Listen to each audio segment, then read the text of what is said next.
Undercover CEO exposes racist employees. What he heard on their walkie-talkies will shock you. Before we get into this story, let us know in the comments, where are you watching from? And if you enjoy stories like these, make sure to subscribe, as we upload at the same time every day. Daniel Carter's heart pounded the moment he stepped into the bustling fast food restaurant wearing an ill-fitting uniform and a name tag that read, Trainee. Under normal circumstances, a CEO of his stature wouldn't be caught dead slinging burgers on the front lines, but these weren't normal circumstances at all. Over the past few months, he'd received an alarming spike in complaints about employee misconduct and suspiciously high turnover at this particular location, one of dozens in a chain he had built from the ground up. There were rumors of something far uglier than just poor management, a culture so toxic that employees and customers alike had begun whispering about blatant discrimination.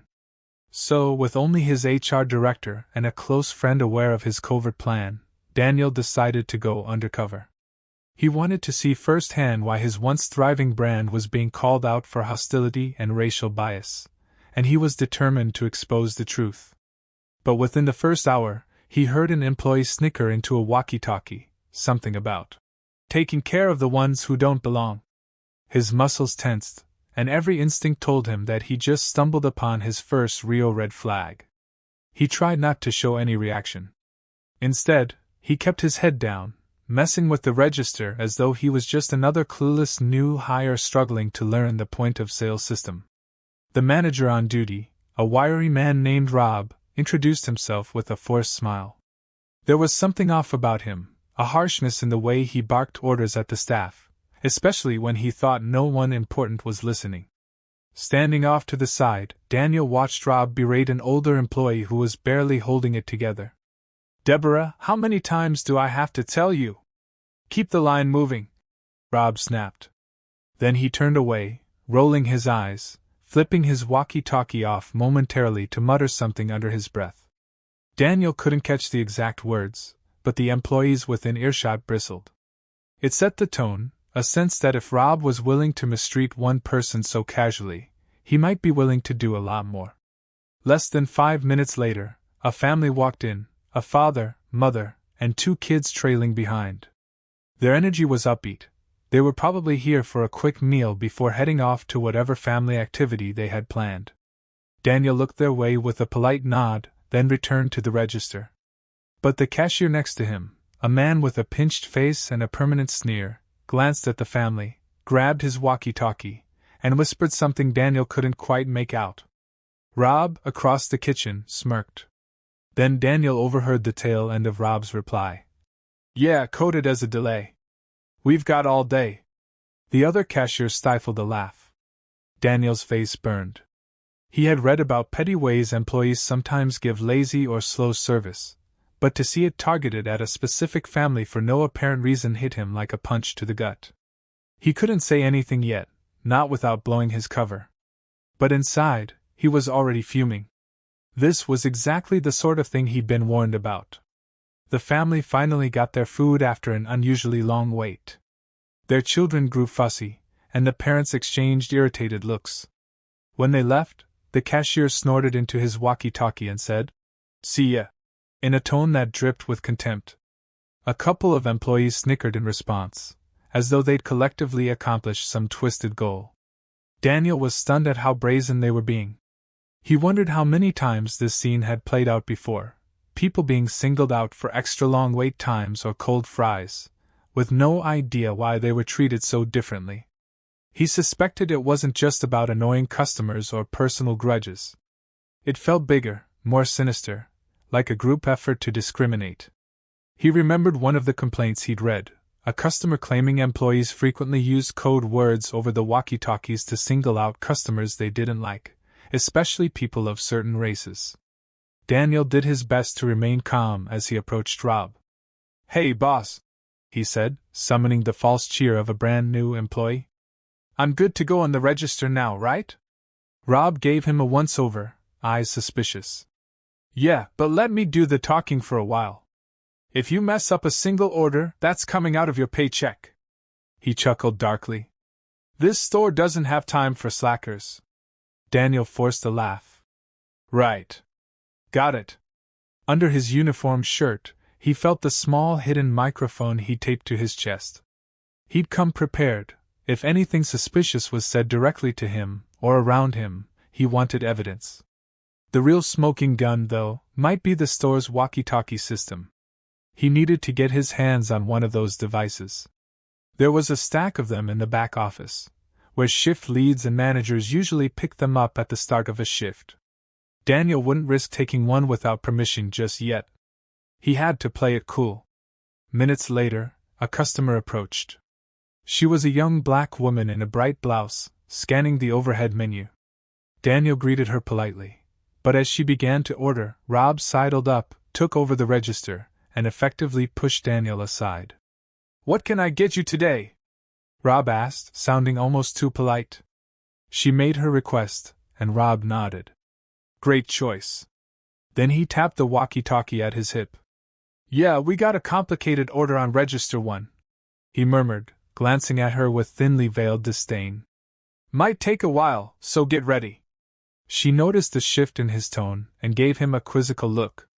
Daniel felt a surge of anger. It was so obvious that Rob and whomever he was speaking to intended to make this order a chore, an inconvenience. Daniel pretended not to notice, but his stomach churned as he guessed exactly what might happen next: a slow, deliberate sabotage of her order, or some other petty move to degrade her experience. As she waited, he spotted other employees glancing at her, then at their walkie-talkies, exchanging smirks. The tension built. Daniel's mind raced with questions. Why? What had this woman done to deserve such a hostile reception? He suspected the answer had nothing to do with her behavior, and everything to do with her skin color. And if so, how long had this been going on? He was determined to find out. He watched as they rang up her meal in an intentionally convoluted manner, tossing in random modifications, hoping she wouldn't notice. When they finally handed her the receipt, Daniel could tell she was confused but too polite to cause a scene. She merely stepped aside to wait, eyes darting around, perhaps sensing something wasn't quite right. That was all it took for Daniel to know. The stories were true, and this location was rotten from the inside. He recalled the stack of customer complaints he'd perused before coming here. Complaints about racial slurs overheard from behind the counter, or coded language used over the intercom to alert staff about undesirable customers. And now, his first day undercover, he was already seeing it. He clenched his fists, fighting the impulse to tear off his name tag and reveal himself right then and there. But he needed more than anger. He needed proof. He wanted to protect not just the customers who'd been mistreated, but also any decent employees trapped in this toxic environment. Because if this was how they treated their patrons, he couldn't imagine the hostility those employees faced daily.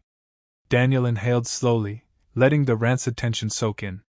He reminded himself of his plan: gather enough evidence to confront the perpetrators all at once. Expose them to such a degree that there'd be no denying the rot. With that decided, he turned away from the register, pretending to organize some sauce packets. He kept his ears open, listening. More snickers, more whispers into walkie-talkies. His blood simmered. Yes, he had his first red flag, but it was only the beginning of what promised to be a horrifying, infuriating journey into a well-organized system of hate. Daniel awoke the next morning more determined than ever. He slipped on the uniform again, steeling himself for a second day of infiltration. If the first day had shown him glimpses of the toxic underbelly, the second day would be about digging deeper. There was no time to waste. He'd heard enough hateful hints and seen enough cruel smiles to suspect this was bigger than just one or two bad apples. It felt orchestrated, like an ugly club with unwritten rules. And Daniel was going to tear it apart from the inside. His second day began with an unexpected encounter. Just as he entered through the back door, he saw a timid young man standing by the locker area, fiddling with his walkie-talkie in frustration. "Damn thing doesn't even work sometimes," he muttered. Daniel recognized him from the day before but hadn't caught his name. "Need help?" he asked, keeping his voice casual. The man jumped slightly, turning to face Daniel with a wary look. "Oh, hey. Sorry. I'm Luis." He extended a shaky hand. I'm new, too. Can't figure out if this radio's broken or if they gave me a busted one on purpose. Daniel nodded sympathetically, noticing how nervous Luis seemed. I'm Dan, he replied. Maybe we can figure it out together. Luis's walkie-talkie crackled to life, and a voice barked. Luis, you on the line or what? Need you up front in 2 minutes. Luis sighed, looked at Daniel with a weak smile, then hurried off. Before he left, he whispered under his breath. Be careful, man. They're watching us. Daniel felt a chill. He had expected paranoia in a place like this, but hearing it from another new hire confirmed that employees who didn't fit the mold were walking on eggshells. It also told him that perhaps not everyone here was involved in the hateful behavior. Some were probably just trying to keep their jobs in a hostile environment. Shortly after, Daniel spotted Rob in a small corner office, rummaging through a file cabinet. Beside him stood another man Daniel recognized from the day before, Kyle, the shift lead who had been smirking and whispering into his walkie-talkie whenever a customer of color stepped up to order. Today, Kyle wore a smug grin and was complaining loudly about sensitive people who can't take a joke. Rob laughed in agreement. We got ourselves a nice little system here, Rob said. People complain, we just rotate them out. They can't prove anything anyway. Daniel tensed, pressing his back against the wall to remain unseen. His mind raced. A system. That was the word Rob used. This was no accident, not just casual bigotry. It was a deliberate setup, a well-oiled machine that targeted certain customers, singled them out, and mocked them behind their backs. Even if the customers complained, the blame would be shifted. The manager would say it was a misunderstanding or that the customer was rude. And if an employee reported it, they'd find themselves out of a job in no time. Daniel clenched his teeth. He needed to stop this. But he also realized that confronting them too soon would tip them off before he had enough evidence. So, instead, he slipped away and prepared for his shift, mind buzzing with half-formed plans. That day, he shadowed multiple employees to learn different aspects of the operation. He found that the microaggressions were everywhere, from the casual disdain for certain customer orders to the snide comments on the walkie-talkies whenever a customer spoke with an accent. Even the way Kyle said, "Look alive," seemed dripping with sarcasm whenever a person of color approached the counter. Meanwhile, some staff simply went along with it. Others looked uncomfortable but kept quiet, afraid to lose their income. That was how this place thrived on fear: get rid of those who spoke up, isolate those who questioned the status quo, and reward those who participated. Sensing an opportunity, Daniel offered to handle the drive-thru. He figured it would give him a better look at how orders were managed behind the scenes. Rob agreed, mostly because it was a less visible station and new hires were often placed there to learn the ropes. Once Daniel settled in, he discovered that employees used a separate channel on their walkie-talkies specifically for the drive-thru. Multiple times, he overheard slurs casually tossed around whenever a voice on the intercom sounded foreign. Some employees would grumble about these people always ordering the cheapest thing, and make jokes about welfare checks. It was vile. Daniel had to bite his tongue to keep from shouting. Late in the afternoon, a middle-aged black man drove up to the speaker. In a polite but weary voice, he asked for a basic meal. Daniel greeted him with genuine warmth, hoping to at least show him some respect. But from behind, Kyle sneered, flipping on his walkie-talkie. "Yo, we got another one. Bet he's gonna ask for extra sauce and not pay for it." He and a couple of others sniggered. Daniel pretended not to hear, but inside he raged. He took the man's order promptly, made sure it was correct, and handed it to him with a courteous smile at the window. But as soon as the man drove off, Kyle and another employee shook their heads. "You're too nice, new guy. You'll burn out fast," one of them said, patting Daniel's shoulder condescendingly. "Especially dealing with that crowd." Then they exchanged knowing looks and strolled away. Daniel exhaled shakily, fighting the urge to lunge at them right there. Later, on a quick break, Daniel found Luis in the break room, sitting alone and staring into his coffee cup as if it might contain answers. Daniel joined him, offering a tentative smile. "Hey, how's your shift?" Louise shrugged. Same old. They told me I wasn't fitting in because I didn't get their sense of humor. Their jokes, it's all just. I don't know. It feels messed up. But what can I do? He looked up at Daniel, eyes fearful. I need this job to pay for my classes. If I get fired, I don't know what I'll do. So I just keep my head down. It's like, no one will believe me if I say something, anyway. Daniel's chest tightened. He placed a comforting hand on Louise's shoulder. Keep hanging in there, he murmured. I'm working on something. Just trust me. Louise studied his face for a moment, then gave a slow nod. All right. Thanks. That evening, after clocking out, Daniel stayed behind under the guise of cleaning up. He pretended to wipe down the counters while discreetly checking for any recording devices he might use to capture the vile remarks on the walkie-talkies. He found a small stash of store-issued walkie-talkies in the back office, labeled with employee names. After ensuring no one was around, he pocketed a spare walkie-talkie, intending to hide it in his locker for future use. Tomorrow, he'd test it out, see if he could record the hateful chatter. If he could gather enough evidence, he'd have the ammunition he needed to blow the lid off this entire operation. Yet even as he sneaked out, he wondered how deep this culture went. Were they just singled out here, or did other stores in his chain harbor similar issues? The thought weighed heavily on him. For now, he had to focus on what was right in front of him, this one location with its toxic ringleaders. Driving home, Daniel played the events of the day in his mind like a grim movie reel. The casual racism, the hidden codes, the manipulative tactics to target certain customers. It turned his stomach. He resolved that he wouldn't let another day go by without escalating his plan. Tomorrow, he'd gather concrete evidence, recordings of the slurs, the explicit instructions to delay and sabotage orders, anything that could prove just how rotten the culture was here. Then, when the time was right, he'd confront Rob and Kyle in the most public way possible. No half measures. No discreet HR meeting.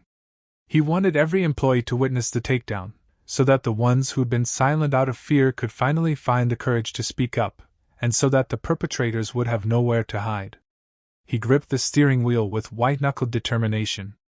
This was more than just protecting a brand he'd built from the ground up. This was about human decency. About ensuring that nobody would ever walk into one of his restaurants and feel lesser because of who they were. He thought of that family from day one, the children who had no idea they were being targeted. He thought of the young woman from earlier who had no clue her order was sabotaged before it even reached the kitchen. He thought of every single person who might have faced similar treatment, and never realized why. By the time Daniel reached his driveway, he had a plan and a seething resolve. Tomorrow, he would push this toxic culture out into the daylight where it couldn't hide. And he was ready to face whatever came next. Daniel arrived early the next morning, pulse pounding with anticipation. He slipped the spare walkie-talkie into his pocket, already switched to the correct channel. This was the day he'd start gathering the evidence he needed, piece by piece. The store was still quiet at that hour, with only a skeleton crew preparing for the morning rush. He signed in, put on his name tag, and headed to the back to pretend to check inventory. The chatter over the walkie-talkie was minimal for the first half hour, just routine coordination about supplies and schedule changes. Then, as more employees trickled in, the real ugliness surfaced. He heard Kyle's familiar voice first. "Hey, we got someone at the register wanting a complicated breakfast sandwich. Probably can't make up their mind. I'll stall them a bit." That in itself wasn't glaringly racist, but it was the smug tone that set Daniel's teeth on edge. He kept listening, and soon enough, there were more pointed remarks. "Another one with an accent just pulled up to the drive-thru. Can't understand a word they're saying. Might as well guess their order." A ripple of laughter crackled through the channel. Daniel made sure his hidden microphone was on, capturing every vile word. Louise appeared around the corner, carrying a crate of paper cups. He nearly dropped them when he spotted Daniel standing there, walkie-talkie in hand. "What are you doing?"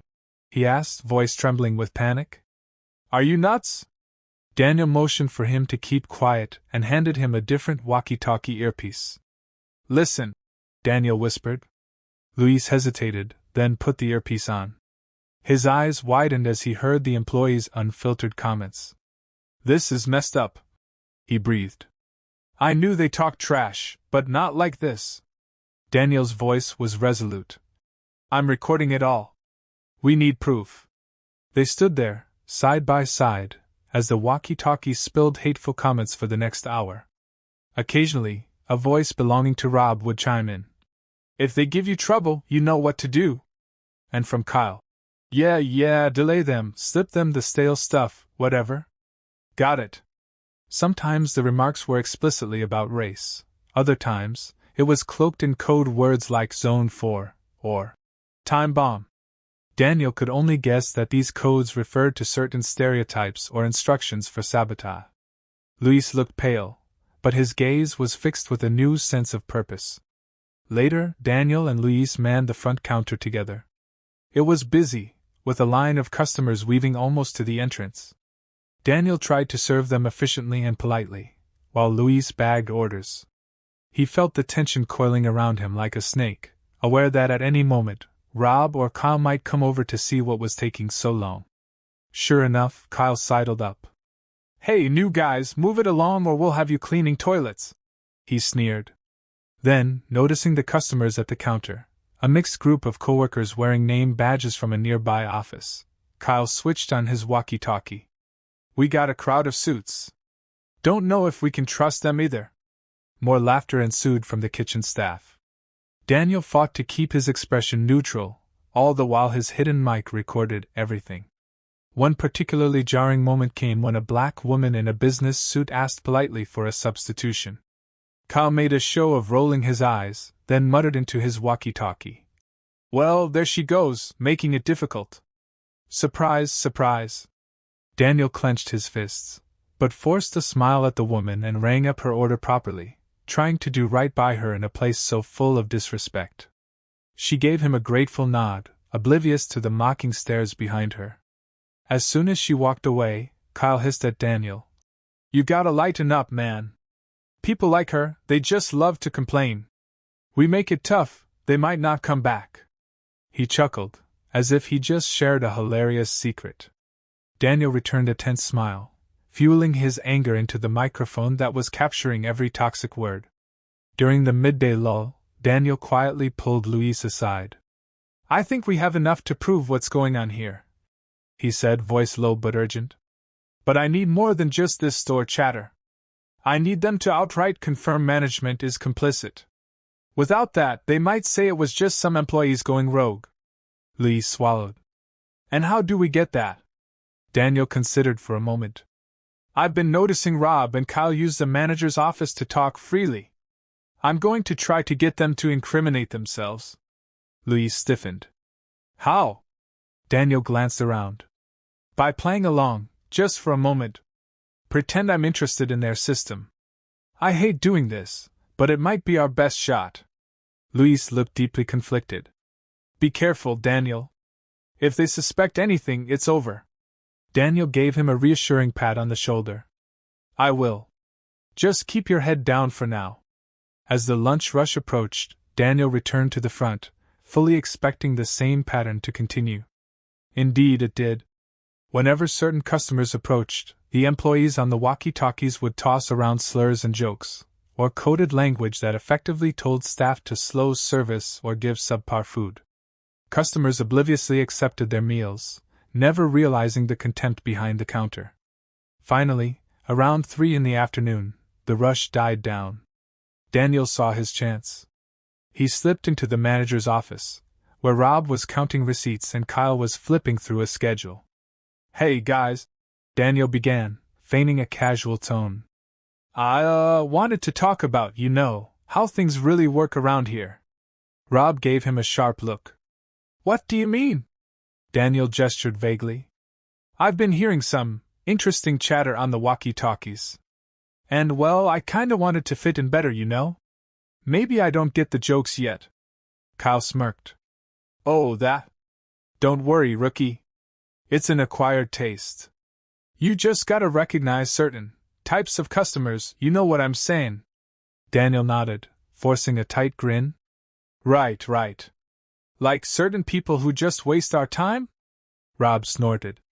Exactly. We call it filtering out the problem customers.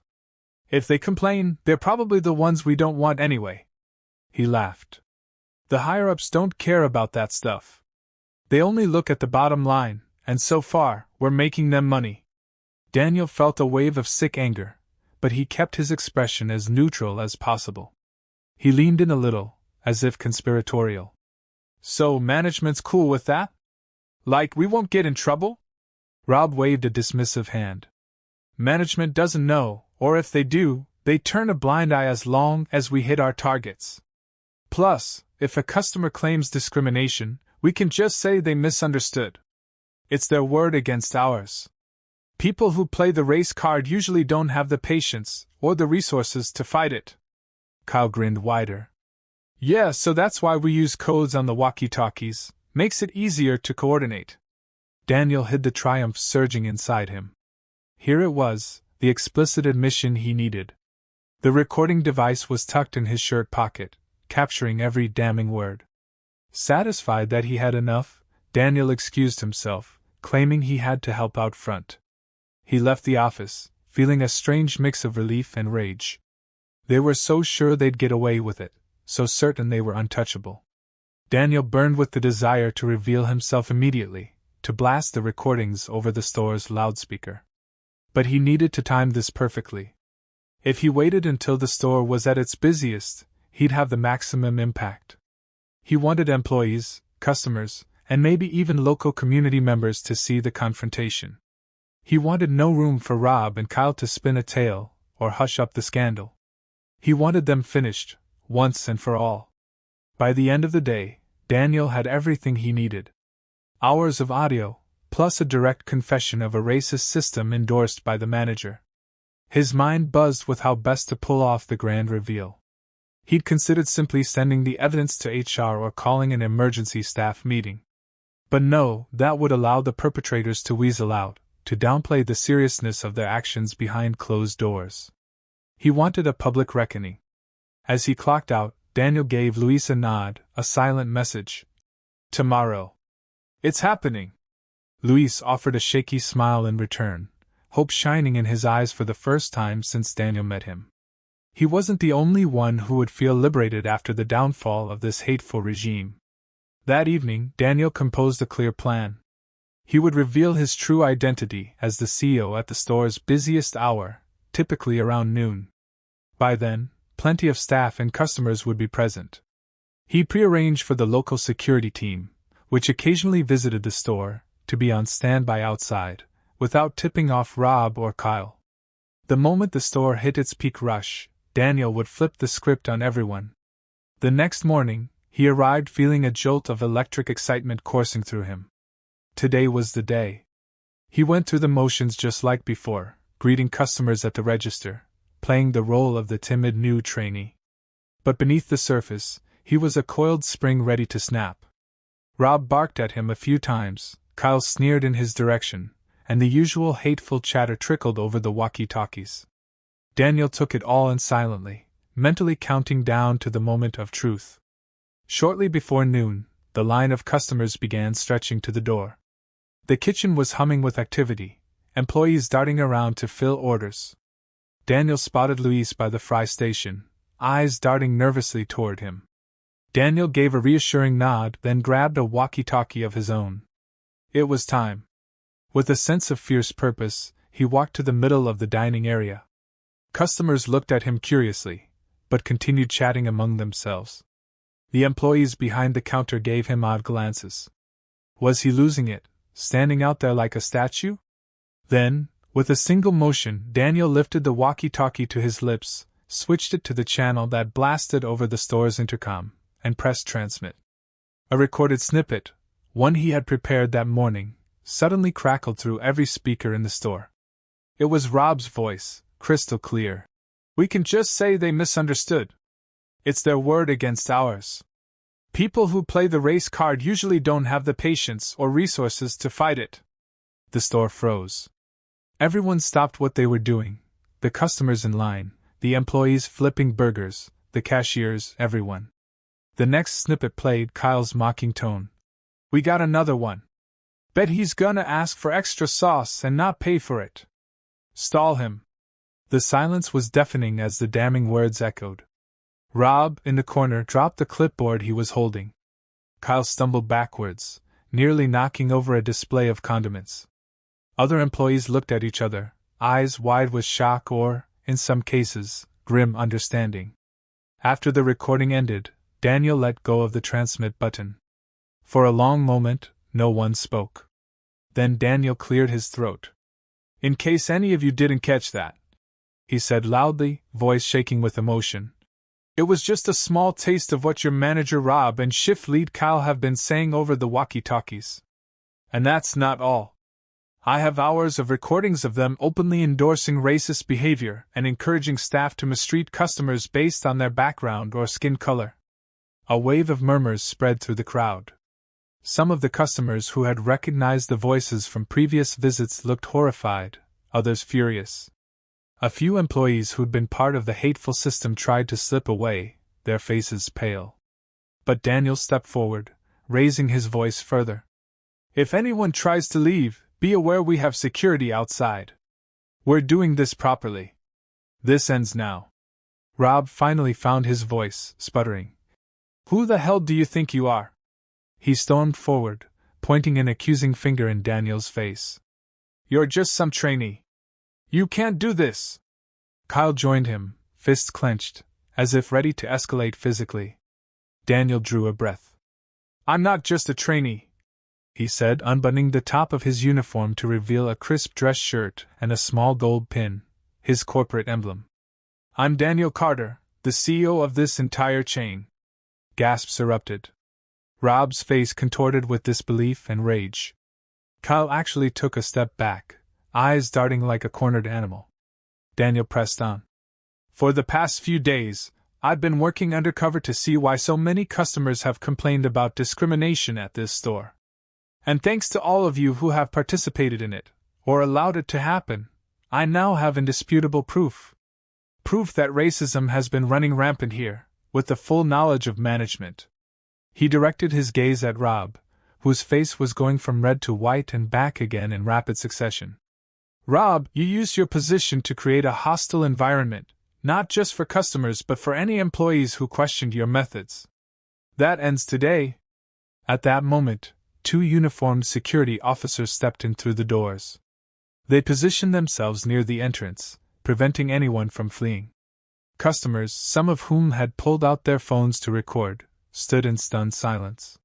One older woman was wiping tears from her eyes, as if she'd never expected to see such blatant bigotry exposed in such a raw, public way. A younger man glared at Rob and Kyle, fists clenched at his sides as though he wanted to jump in and help Daniel if things turned violent. Rob tried to bluster. "Listen, I don't know what you think you have, but I can explain." Daniel cut him off. "There's nothing you can explain that would justify your words. You admitted it freely, you conspired to discriminate against certain customers. You mocked them, sabotaged their orders, and encouraged your staff to do the same. You fired employees who wouldn't play along. I've heard enough." He turned to Kyle. "And you, Kyle, you took perverse pleasure in humiliating people who walked through those doors. You thought you were untouchable." Kyle opened his mouth to retort, but no words came out.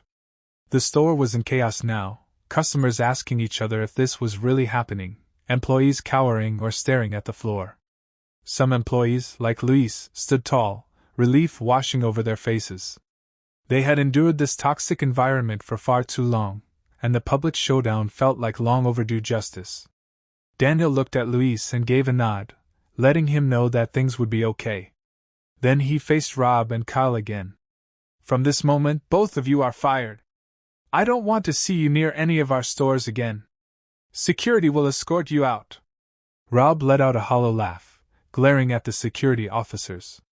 "You can't fire me on the spot. I'll sue." Daniel raised an eyebrow. "Oh, you think so? After all the recorded evidence of your wrongdoing? Good luck with that. I'll be forwarding everything to both corporate HR and my legal team. We'll see if you have a leg to stand on." Kyle tried to intervene. Wait, maybe we can work something out. But it was too late. The security officers approached them, and after a brief, tense standoff, escorted them toward the door. Daniel turned to the wide-eyed employees. If anyone else has participated in this hateful behavior, I suggest you come forward now. We're cleaning house, and I mean that literally. If you've been part of the toxicity, you need to go. A moment of stillness passed, and then 2 employees stepped forward, heads hung low. They mumbled apologies, admitting they'd followed along out of fear or peer pressure. Daniel regarded them with a mixture of disappointment and understanding. We'll talk. There may be a path for you, but only if you genuinely want to change. I'll be interviewing everyone individually to find out who's complicit and who's not. By now, some customers were wiping away tears or shaking their heads in shock. Others approached Daniel, thanking him for standing up against racism. One man said, I've come here before and felt uncomfortable. I never imagined it was this bad. Another woman chimed in. I wish more CEOs would do what you just did. Thank you. Daniel nodded, emotion choking his throat. I'm sorry you all had to go through this. It's not what this company stands for. He looked around, seeing a group of employees who were clearly not part of the hate ring, people like Luis who had been victims or silent observers out of fear. If you want to keep your job, if you believe in treating everyone with respect, you're welcome to stay, Daniel announced. But from this moment on, our zero-tolerance policy for discrimination will be enforced to the fullest extent. With that, Daniel felt a surge of exhaustion mixed with triumph. He had done it, the biggest confrontation of his career, not in some boardroom, but in the heart of the problem. And as Rob and Kyle were shoved out the door by security, the oppressive cloud that had hung over the store seemed to lift. Maybe it was just his imagination, but the air felt clearer, the lights brighter. He turned off the intercom. I'm sorry for the disruption, he told the customers. Please allow us a moment to regroup. Anyone who wishes to leave will be given a refund. A handful of customers did file out, still rattled, but several stayed, seemingly eager to witness what came next. Daniel caught sight of a few employees hugging each other, tears of relief rolling down their cheeks. He took a moment to compose himself, then walked over to them. It's over, he said softly. We'll rebuild this place right, from the top down. In the aftermath of the dramatic showdown, the store felt oddly still, as if everyone were collectively holding their breath, waiting to see what Daniel would do next.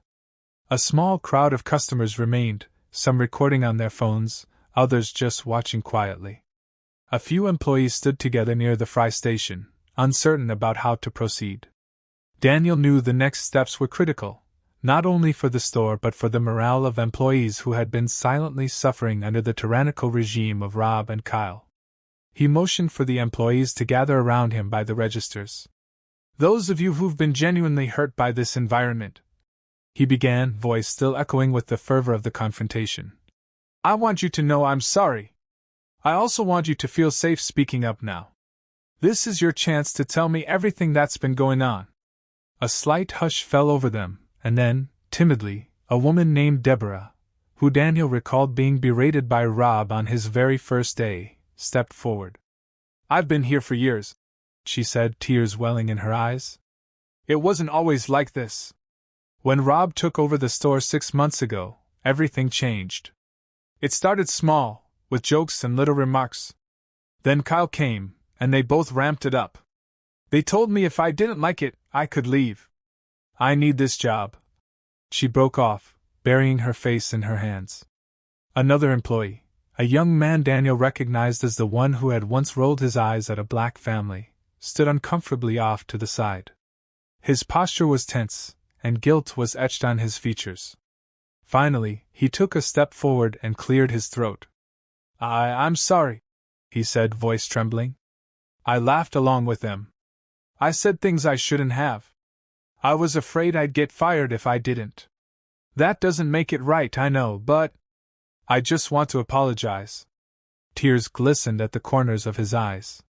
I'm willing to do whatever it takes to fix this, if you'll let me. Daniel studied him for a moment, sensing genuine remorse. Thank you for coming forward, he said quietly. It's not easy to admit you were part of the problem. We'll have a process for that. I believe some people can change if they truly want to. But there will be consequences, and that's non-negotiable. The employee nodded, relief and shame mingling in his expression. Around the group, several others seemed emboldened to speak up, confessing they'd either participated or been coerced into silence. After fielding these admissions, Daniel turned to Deborah.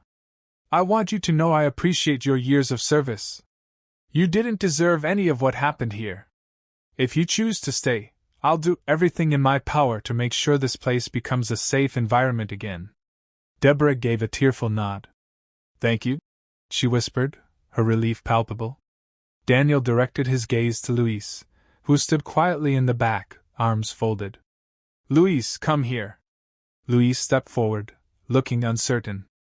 Daniel placed a hand on his shoulder. You helped me gather evidence. You took a risk by even talking to me. I won't forget that. Luis nodded, tears shining in his eyes. I couldn't stand watching them treat people like that, you know? Daniel squeezed his shoulder in sympathy. I do. And you won't have to again. By now, the customers who remained were clearly invested in this real-life drama unfolding before their eyes. One of them, a woman wearing a nurse's uniform, stepped toward Daniel. I just want to say, as someone who's been on the receiving end of microaggressions more times than I can count, seeing a CEO step in like this, it means a lot. Her words hung in the air, a testament to how often such behavior goes unchecked in everyday life. Another customer chimed in. I'm staying just to see this place get the clean slate it deserves. Daniel nodded gratefully. Thank you. Your support and understanding mean more than you know. Clearing his throat, he addressed the store again. I'm going to make this official now. Rob and Kyle are fired, effective immediately. There will be a thorough investigation of any other employees who actively participated in their wrongdoing. Anyone found guilty of repeated hate speech or discriminatory behavior will also be terminated. To those of you who felt forced to comply or stayed silent out of fear, we'll give you a chance to come clean, to apologize to anyone you harmed, and to undergo retraining. This is not a free pass. Any hint of this toxic behavior in the future, and you're gone. A hush followed his words. Some employees glanced at each other, nodding in agreement, while others looked away, perhaps worried they wouldn't meet the standard. But no one argued. It was clear that the balance of power had shifted dramatically, and in that moment, Daniel felt the first real sense of hope take root. He watched as Deborah and a few other employees started comforting each other. The atmosphere, though still tinged with shock and sadness, felt lighter than before. Daniel then turned to the overhead speakers that had played the damning recordings. He walked behind the counter, grabbed the microphone that connected to the store's pay system, and made one final announcement. To our valued customers who witnessed what happened today, I apologize for the disruption. We're going to take some time to get our house in order. If you prefer to leave, please speak with the cashier for a refund or come back another day. But if you'd like to stay, we'll do our best to serve you with the respect and dignity you deserve. He paused, a lump in his throat. Thank you for your patience, and please know that this company does not tolerate discrimination in any form. We're committed to making this right. In the next few minutes, some customers did decide to leave, though several approached the registers to complete their orders. Luis and a couple of other employees who had never been involved in the wrongdoing scrambled to fill the orders, treating each customer with friendly courtesy. It was chaotic, but the atmosphere was now powered by a raw determination to do better. A line soon formed again, but this time there were no sneers on the walkie-talkies, no coded signals. Daniel stayed to help at the registers, wanting to set an example. He welcomed each new person with a genuine smile, even as he felt the emotional toll of the confrontation weighing on him. Once the immediate rush subsided, Daniel looked around and saw small groups of employees huddled together, talking in hushed tones about what had just happened. He decided to join one such group. They fell silent as soon as he approached, clearly unsure how to act around the CEO who had just blown up their entire power structure. You don't have to stop talking, he said gently. I want to know what you all are feeling. A young woman with tears in her eyes spoke up. I'm relieved. I always hated how they treated people, but I was terrified of losing my job. Now maybe I can come to work without feeling sick to my stomach. Another employee murmured agreement, adding that she had seen coworkers fired or forced to quit after complaining about Rob's racist remarks. Daniel sighed, remorse etched on his face. I'm sorry you went through that. But I promise you, it's not going to be that way anymore. He then glanced at the clock. It was approaching 1 in the afternoon, usually the tail end of the lunch rush. I'm going to make some calls to corporate HR and set in motion the official steps, he announced. I'll need statements from some of you, and we'll handle this swiftly. He started toward the manager's office, pausing to give Deborah a reassuring nod as he passed. She managed a small smile. It was as if a dark cloud had finally lifted, replaced by cautious optimism. Inside the office, Daniel sank into the manager's chair, Rob's former domain, and let out a long breath. He quickly dialed the HR director he'd confided in before going undercover. It's me, he said, his voice still shaky with adrenaline. Yes, it's done. I have the recordings. We'll need an immediate investigation, terminations, maybe even legal involvement. This was worse than we thought. He listened to the HR director's questions, answering each with clarity and calm. Then he hung up, looking around at the cluttered desk, the scattered files, the evidence of an operation that had systematically abused both customers and staff. He felt a wave of gratitude that he could finally put a stop to it. He stepped back out into the dining area, determined to continue his presence on the floor until closing if needed. Customers were still trickling in, and employees were adjusting to the new normal. No one dared use the walkie-talkies for hateful commentary now. Instead, they used them for what they were actually intended: coordinating orders and breaks, communicating with courtesy and respect. Daniel saw a glimmer of what this store could be, a place where employees felt safe to do their jobs, and customers felt genuinely welcomed. Looking around, Daniel spotted Luis pulling fresh fries out of the fryer. Their eyes met, and Luis gave him a thumbs up, a genuine smile stretching across his face. Daniel smiled back. The road ahead was still long, with plenty of cleanup to be done. They'd have to rebuild trust with customers, ensure the staff underwent proper training, and weed out anyone who secretly clung to the toxic ways Rob and Kyle had fostered. But for the first time, Daniel felt a surge of hope. He had come here undercover expecting to find some answers, but he had discovered something more, an entire subculture of hatred, yes, but also the resilience of people who yearned to do better if only given the chance. And now, with Rob and Kyle gone, that chance had finally arrived. Even though the crisis felt largely resolved, Daniel recognized that the real work was just beginning. Over the next few hours, he arranged one-on-one conversations with each employee who wanted to stay. He started with Deborah. They met in the cramped manager's office, the same space where Rob had once loomed over his subordinates. Deborah's hands shook as she recounted months of microaggressions, humiliations, and fear-based manipulation. Daniel listened intently, promising her things would be different. When she left, she had tears in her eyes, this time from relief. Next came the apologetic young man who had laughed along with the racist jokes.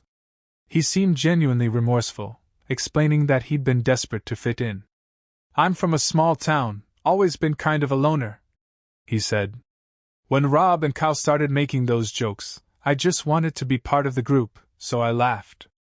But it never felt right. Daniel stared at him for a moment. This place will have no room for that anymore. But if you truly want to change, you can. We'll set up training sessions that focus on inclusivity and diversity awareness. You'll have to attend all of them if you want to keep your job. The young man nodded vigorously, grateful for the second chance. By the time Daniel finished these conversations, dusk was falling outside. The store was winding down, quieter now that most of the dinner rush had passed. He stepped out to the front counter, noticing that some of the employees who had been fired up or fearful earlier were now moving with a sense of camaraderie. They shared relieved smiles, gave each other supportive nods. It wasn't a perfect atmosphere. There was still tension, and the memory of what had happened loomed large. But the darkness that Rob and Kyle had cultivated was gone. Still wearing his uniform, Daniel pitched in wherever needed, refilling the soda fountain, wiping down tables, and greeting the last wave of customers. A few recognized him and whispered among themselves, pointing. "That's the CO," he responded with polite smiles, politely focusing on the tasks at hand. He didn't need accolades. He just wanted to ensure that this store, and any other plagued by similar issues, would become a place of respect and equality. He glanced at the clock, 8 p.m. The store would close in 2 hours. Sensing the staff's exhaustion, he quietly dismissed a few employees early, telling them to take the night off. That left a skeleton crew of those determined to see the shift through. Luis was among them, stationed at the drive-thru again. Daniel walked over, noticing the lines of fatigue etched on Luis's face. "You okay?" he asked softly. Luis mustered a small smile. "Yeah, it's been a day, you know. But I'm happy it's over. I mean, the worst part at least." Daniel nodded. "Me too." As a car pulled up to the drive-thru speaker, Daniel stepped aside, letting Luis do his job. The voice on the speaker crackled, placing a simple order. Luis handled it with professional grace, no snide remarks, no hateful commentary on the walkie-talkie. Daniel felt an odd sense of pride seeing how easily this team could function without the toxic influences. He stepped outside for a moment, leaning against the side of the building to take in the cool evening air. The sky was a deep purple, scattered with stars. He let out a long breath, reflecting on the whirlwind of the last few days. He couldn't help but wonder how many other stores in his chain might have similar hidden cultures. Racism can be insidious, creeping in wherever leadership allows it or turns a blind eye. He resolved to institute a more transparent system for employee and customer feedback, making sure that no complaints of discrimination ever got swept under the rug again. And he would follow up personally, visiting stores unexpectedly to ensure no other corners of his company had rotted. This was bigger than just one store. He could only hope that by setting an example here, word would spread, discrimination would not be tolerated, and anyone found perpetuating it would face swift repercussions. The sound of the door opening behind him broke his reverie. He turned to see a customer stepping out, a tired look on her face. She recognized him and offered a hesitant smile. "I saw everything that went down earlier. I've got to say, it was intense. I'm sorry you had to deal with that, but I'm glad you did." Daniel nodded, giving her a weary smile. "It was necessary. Nobody should have to face that kind of treatment. But it's going to be all right now, I promise." The customer nodded, then walked off into the parking lot. Daniel watched her go, feeling a glimmer of satisfaction that at least one customer was leaving with a more positive outlook. Finally, at closing time, Daniel gathered the remaining crew. They stood in a circle near the entrance, the overhead lights buzzing faintly. Tension still lingered, but it was mingled with a sense of relief and possibility. Daniel looked around at their faces, some determined, some apprehensive, all exhausted. "I know today was unlike anything we've been through before," he began softly. "We still have a lot of work to do. But I want you to know how proud I am of those who chose to stay and make this place better. I promise you, we'll have resources and support so this never happens again." Luis nodded, stepping forward. "Thank you for helping us," he said earnestly. Deborah followed, voice trembling with emotion. "I never thought I'd see a boss care this much." Others murmured agreement. Daniel swallowed hard, feeling a surge of humility. "It's my responsibility," he said simply. "I built this company from nothing, and it's my duty to ensure it reflects the values it was founded on." He dismissed the crew for the night, assuring them that tomorrow, a corporate team would arrive to help facilitate training and continued cleanup. As the employees filed out, Daniel stayed behind to lock up. He did a final walk-through of the dining area, his footsteps echoing in the quiet. The day's events replayed in his mind like scenes from a high-stakes movie: the public broadcast of Rob and Kyle's hateful remarks, the firing, the stunned customers, the tearful admissions from employees. It was all surreal, yet it had happened right here. With the final lock turned and the lights switched off, Daniel stepped into the cool night air, keys jingling in his hand. He took one last look at the store's sign, glowing against the dark sky. A wave of exhaustion hit him, but beneath it lay a sense of righteous achievement. Tomorrow, the healing would continue. He'd return in the morning with corporate support, review policies, and reassure both staff and the public that things would change for the better. This location would no longer be a breeding ground for hate. It would become a beacon for what was possible when intolerance was confronted head-on. And so, with a heavy but hopeful heart, Daniel walked to his car, replaying the conversation he'd have to have with the rest of the corporate team. There would be damage control, media inquiries, potential lawsuits, investigations, negative press. But he was prepared to face all of it if it meant uprooting the cancer that had grown in this store. He felt certain that the day's events, as painful and shocking as they were, would ultimately pave the way for a stronger, more inclusive company culture. And that was worth every ounce of effort, every risk he had taken by going undercover. He slipped into the driver's seat, started the engine, and took a moment to breathe, letting the tension slowly drain out of him. Glancing at his phone, he saw missed calls and messages from corporate, likely wanting an update. He'd call them once he got home, after allowing himself a brief moment to decompress. Then he'd sleep, deeply, if he could, knowing he had taken a stand. As he pulled out of the parking lot, he felt something he hadn't felt in a long time, genuine pride, not in the financial success of his company, but in defending the dignity of every person who set foot in one of his stores. If that meant continuing the fight in other locations, he was ready. This was just the beginning, but it was a beginning built on a powerful act of exposure and justice. In the quiet hum of his car, Daniel allowed himself a small, tired smile. The store lights disappeared behind him, replaced by the dark stretch of highway leading toward home. Tomorrow would bring new challenges, but also new hope.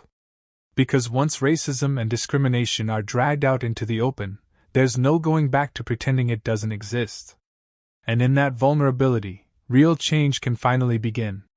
The following morning, Daniel returned to the store with a team of corporate HR representatives and trainers. Exhaustion still clung to him, but his resolve was unwavering. The employees were already assembled in the dining area, waiting nervously. Deborah sat beside Luis, and they both brightened when Daniel walked in. The hush in the room was palpable as he stood before them, the HR team fanning out behind him. He wasted no time launching into the plan for the day, wanting to seize the momentum from yesterday's dramatic confrontation. "Here's how this is going to work," he said, voice steady. "We'll have mandatory workshops on diversity and inclusion for all staff. We'll conduct individual interviews, and we'll document everything. Anyone found to have participated in discriminatory actions will face consequences proportional to the severity of their actions. If it was a one-time slip-up and there's genuine remorse, we'll work with you. But if it was a pattern, if you were a ringleader, you're out. Non-negotiable. Understood?" The employees nodded in unison, a mixture of relief and apprehension etched on their faces. Luis raised his hand timidly. "What about people who were fired for speaking up against this stuff? Like Tasha?" Daniel nodded. "We'll be reaching out to those who left involuntarily. They'll be offered an apology, and if they wish to return, we'll welcome them back with back pay for lost wages." A wave of murmurs swept through the employees. They seemed encouraged that real efforts to right past wrongs were underway. Deborah wiped away a small tear, whispering, "Finally," under her breath. The HR team then took over, dividing the employees into smaller groups for training. Daniel moved around the room, checking on each group. He listened as the trainer explained what microaggressions were, how systemic racism can manifest in subtle ways, and why a zero-tolerance policy was essential. Some employees asked tough questions, others confessed they had laughed at or perpetuated harmful jokes without fully understanding the impact. The trainer assured them that acknowledgement was the first step to change. In between sessions, Daniel stepped outside to take calls from local media outlets who had caught wind of the incident. It was an uncomfortable task, but he knew transparency was crucial. He explained that he, as the CEO, had personally witnessed and recorded the behavior, and that swift action was being taken to rectify the situation. Some reporters pressed him for specifics. Daniel provided general details, but avoided naming employees besides Rob and Kyle, who were already publicly dismissed. He expressed remorse that such an environment had developed under his watch, and he pledged to inspect all stores to ensure nothing like this was happening elsewhere. By late afternoon, the training sessions wrapped up. The employees reconvened, looking weary but more open and honest than before. One of the trainers asked if anyone wanted to share a final thought on the day's revelations. A young employee who'd rarely spoken before raised her hand. "I was part of the group that made fun of customers," she admitted, voice shaking. "I thought it was just dark humor. I never realized how dehumanizing it was. I'm sorry." She looked around, tears in her eyes. "I want to do better." The trainer nodded, offering words of encouragement. Deborah and a few others reached out to pat the young woman's back, signaling a willingness to forgive and move forward. Once the employees were dismissed, Daniel remained behind to speak with the HR team. They exchanged notes about who needed further evaluation, who showed genuine remorse, and who might be beyond saving. Only a couple of employees were flagged as uncooperative, refusing to admit any wrongdoing or apologize. Those two would be terminated immediately. "I'll handle it," Daniel said quietly. He found them both in the break room, arms crossed defiantly. Their expressions said it all. They felt singled out and blamed everyone but themselves. Daniel delivered the news in measured tones. "We have evidence of repeated instances where you participated willingly in hateful behavior. You've shown no remorse, no willingness to change. You're terminated, effective now." They hurled insults as they left, but Daniel stood firm, unmoved. After they stormed out, he turned to find Deborah, Luis, and a few other employees watching from the hallway. He gave them a small nod. "Sometimes you have to cut out the rot completely," he murmured. They seemed to understand, though the atmosphere was somber. It's never easy to see coworkers, or even friends, walk away in disgrace. But it was necessary to rebuild from a place of honesty and respect. The rest of the evening passed in a slow hum of relief. The store opened for dinner under the watchful eyes of both Daniel and the HR team. Some customers came in, curious about the rumors swirling online. They found a newly energized staff, people who greeted them warmly and took their orders without the faintest hint of derision. Daniel made a point to circulate around the dining area, asking customers if everything was satisfactory. Most responded positively, some even offering words of support. "Good on you for cleaning house," a middle-aged man said, patting Daniel's shoulder. "About time we see a CEO who gives a damn." Night fell, and the store closed with far less drama than the previous day. Just before locking up, Daniel gathered the remaining employees, those who had gone through the day's training and decided to stay. "This is a fresh start," he said simply. "There's a lot of work ahead, but I'm proud of how many of you chose the path of growth. Tomorrow, we'll keep this momentum going. Corporate will be providing ongoing support. We want to make this store a shining example of how to treat people right." He dismissed them, and they filtered out, some looking visibly lighter, as though a heavy burden had been lifted. When the door finally shut behind the last employee, Daniel leaned against the counter, exhaling deeply. The store was dark, the only light spilling in from the street lamps outside. He stood there for a moment, letting the silence sink in. It was over, or at least the worst of it was. In time, this location might even become a model of inclusivity and respect. It would take sustained effort, but the seeds had been planted. Stepping outside, he found himself looking at the night sky again, much like the night before. Except this time, he felt more at peace. He recalled the stunned faces of customers as they heard the walkie-talkie recordings, the tears in Deborah's eyes, the relief on Luis's face. Yes, it had been painful.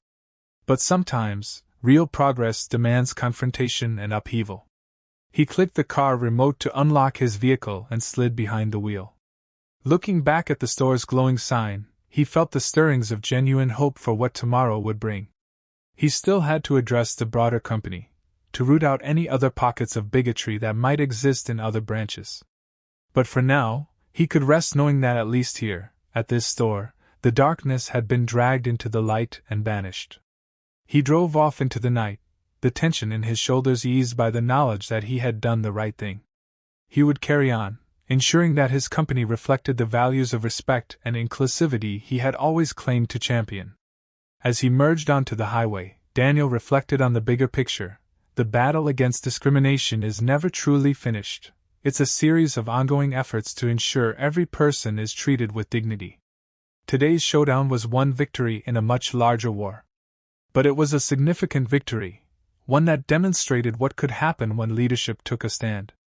He let the hum of the road lull him into a state of calm. Tomorrow would bring its own set of challenges, but he was ready. He had proven, at least to himself, that he had the courage to face hatred head-on and win. In the quiet bubble of his car, Daniel allowed a small smile. The walkie-talkies that once echoed with racial slurs were silent now, their vile language replaced by the promise of a better way. And for Daniel Carter, that was more than enough reason to push forward into the unknown with unwavering resolve and a renewed sense of purpose.